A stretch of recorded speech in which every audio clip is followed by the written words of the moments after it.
Today, Wes will be giving his fourth speech, How to Say It. Speech from the Compton Communicator Manual. The objective of this speech is to select the right words and sentence structure, use rhetorical devices, and eliminate jargon. The title of his 5 to 6 minute speech is A Little Secret. Please join me in welcoming Wes.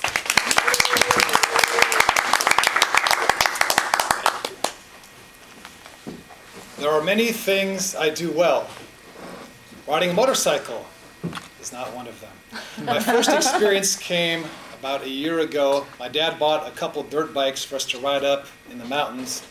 We have a cabin which is in perpetuity to the Sequoia National Forest.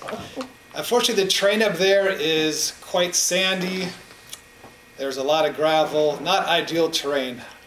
You could liken it to learning how to swim in the ocean.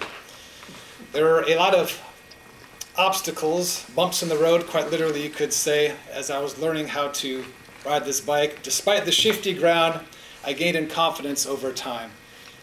And there came a Memorial Day weekend back in May 24th to be exact. Beautiful day on the mountain, as it always is. My cousin and I, accident-prone cousin Luke, I sometimes call him, thought that we would go out for a ride and check out the nearby campground, see what kind of crowd showed up for the holiday weekend. We saddled up our horses and hit the road. Usually, my cousin goes ahead and I like to cruise behind, take my time right along at my own pace, but for whatever reason this time, he waited for me to go ahead. I figured it was time to step it up a notch, so I thought, okay, yeah, let's give this a shot, let things loose a little bit. There's not a lot of obstacles up in the mountain. Traffic is very minimal. Really what you have to watch out for are rocks in the road and flying off the mountain on these hairpin turns. Speaking of, one of these such turns presented itself less than a mile into our ride. I was cruising along at about a good 40 miles an hour when it occurred to me that I need to slow down. So I grab on, oops, no, that's the clutch. See, I'm not an experienced rider. Grab onto my brake, maybe I did grab onto my clutch. I wasn't slowing down as much as I was hoping I would. At this point I have two options. The first is to go into the turn, hope that I make it, and don't experience massive road rash, and that my baseball cap would provide enough protection if things went south. My other option is to plow straight ahead into the sand, incurring the wrath of the sagebrush, and give my cousin a good laugh in the process. When I was blazing trails around the cabin, I encountered a lot of sagebrush and knew the kind of damage it could inflict. So I definitely wanted to still slow down. So I grabbed on with every fiber of my being onto this brake. Some of you experienced motorcycle riders, I don't know if I see any in this room, might recognize the flaw in that approach. See, there's two brakes on a motorcycle. One controls the front wheel, the other controls the back wheel. Unbeknownst to me, there's this rear wheel brake that would have been handy at this point. So little did I realize that my back wheel is raising up off the road. This is a bad thing. You don't ever want to do this. So I'm flying over the handlebars, heading straight into the ground. I stick my arm out to try to brace myself to make the impact between face and ground as delicate as possible. I had some success, but the sand still crushed my left cheek. My cousin's behind me, as any experienced rider would. He did not follow my footsteps and made the turn, thinking to himself, we're at least an hour away from the nearest hospital. What kind of medical situation might we have here? So with these grim thoughts dancing around in his head, he circled back around and sees me sprawled out in the dirt with this 200-something pound beast planted on my right leg.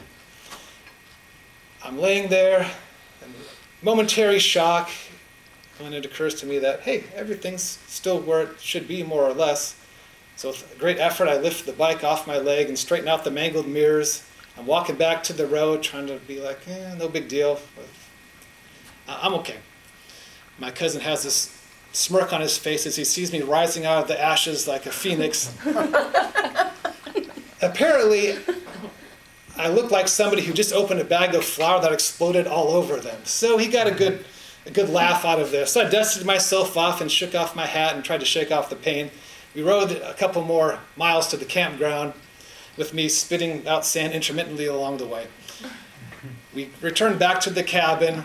We dismounted our bikes, agreeing that this story would remain between us. Some things don't need to be shared. My parents were in the cabin. My mom's a consummate warrior. My dad had a brother that killed himself in his early 30s on a motorcycle. Nothing really happened here. We don't really need to share this information.